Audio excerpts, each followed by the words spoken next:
This is the Altair Starwave 101. It's practically a 4-inch refractor. It's one of those refractors that is similar to the Lyra 101 also. And it's practically a Fraunhofer refractor, meaning that F11 means that this telescope doesn't have, this refractor doesn't have any chromatic aberration, or it is very minimal. And only visible probably in very high power also. It has a dual speed Crayford focuser, graded draw tube, lovely aluminum knobs and CNC cut rings. I've installed it on the Omni XLT series CG4. This is for a CELESTRON OMNI SCT camera, SCT camera, yeah, telescope camera. And it's really takes it. It can take this one. I'm sure that it can take even a heavier one. And I'm going to observe tonight, God willing, some of the low galaxies. The object, of course, the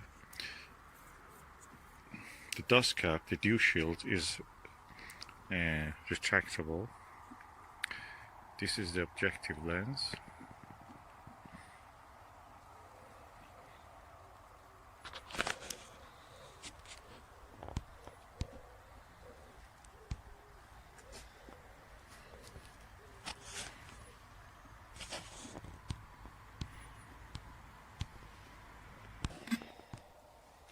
I've put the dew shield back, and it can come forward again. Just wanted to show you 1 or 2 millimeter actually. Starwave, Achromatic, Doublet, SH0055. It's quite nice telescope actually. I have a Lyra version of this. This is red, so it's a beautiful telescope to use.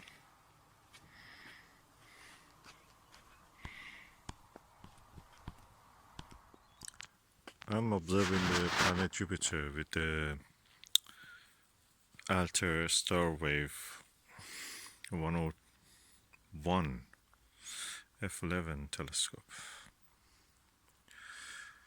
And Jupiter is there, just at the tip of my finger. And I'm using also a extension column and CELESTRON XLT EQ3 tripod and APM 13mm eyepiece. Excellent views. I've seen many views of Jupiter. This is one of the best nights I've ever seen, less turbulent than ever. I looked with the APM Skywatcher Myriad 5mm, perfect, with a 30mm Vixen MLNV, I think, yeah, and that was again perfect view. And that's the excellent telescope lens. It's achromatic, but the view is like Apple because of the long focal length, f11 focal ratio. Excellent telescope.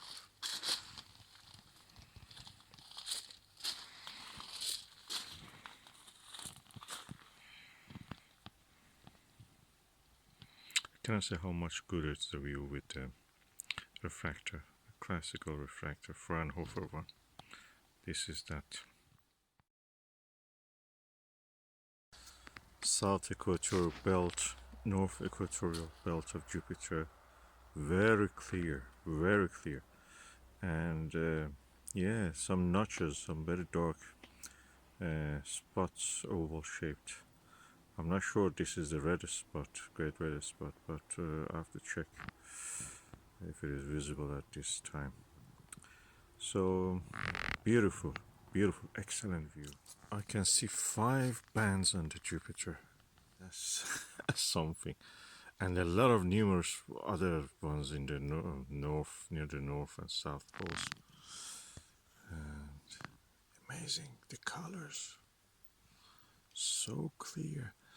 The equatorial belt, north and south equatorial belts are really, really dark. Rare that it's so dark and both so clear visible. Two of the satellites, Galilean satellites, are very close together. Probably they're going to eclipse each other.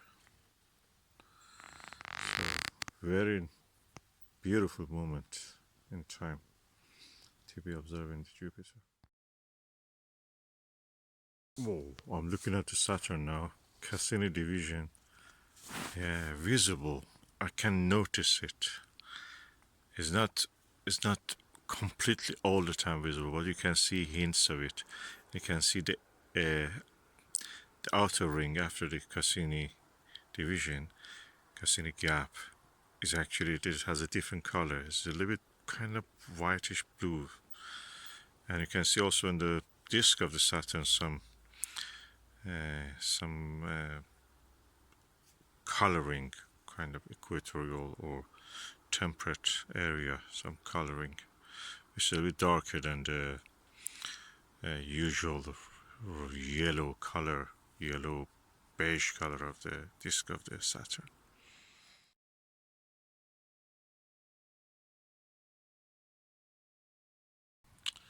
And of course the beautiful Titan, the satellite of the largest satellite of Saturn, and one of the largest satellites in the whole solar system, which is actually bigger than the planet Mercury. We have seen it. It has karstic feature. That satellite has karstic feature. Things which resemble karst on the Earth, made of solid methane and nitrogen, liquid methane and nitrogen, solid nitrogen. Amazing. Or water solid, the solid water. The rock is formed of that.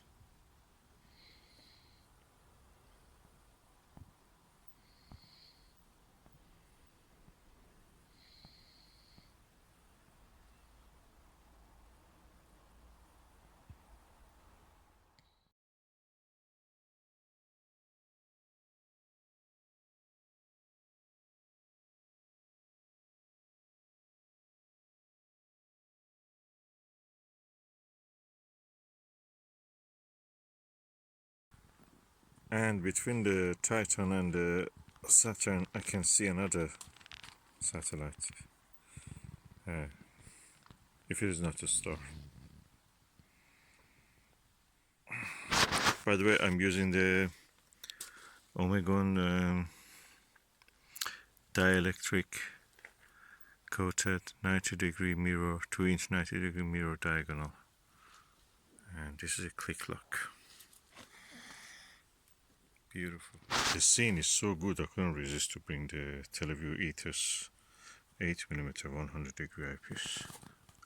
And I can see nine cloud belts of the Jupiter from south to north. Oof! Seeing it and transparency of the sky is exceptional tonight. We had a long period of cloud and rain, but tonight is so good, so good.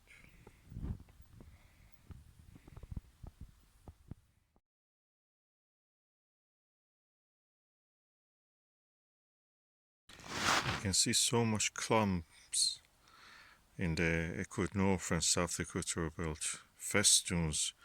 They're different colors, they're bluish gray, where actually the south and north equatorial belts are a kind of dark red to brown color. Amazing.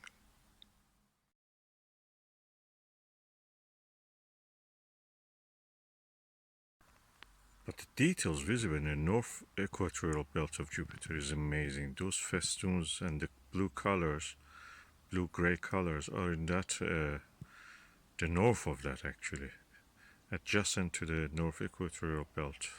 Amazing.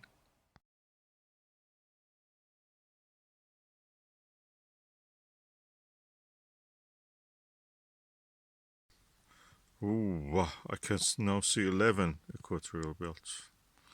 11 cloud belts, I should say, actually. And it's amazing from the south pole to the temperate region of the Jupiter, temperate north. That's amazing. So much detail. Between the south equatorial belt and north equatorial belt, you can see at least 3 more belts. One of them is darker. And the 2 satellites, I think they were Io and Europa, probably, most probably. They're now approach each other. Now they're separating. And I mean, from our sight line of sight,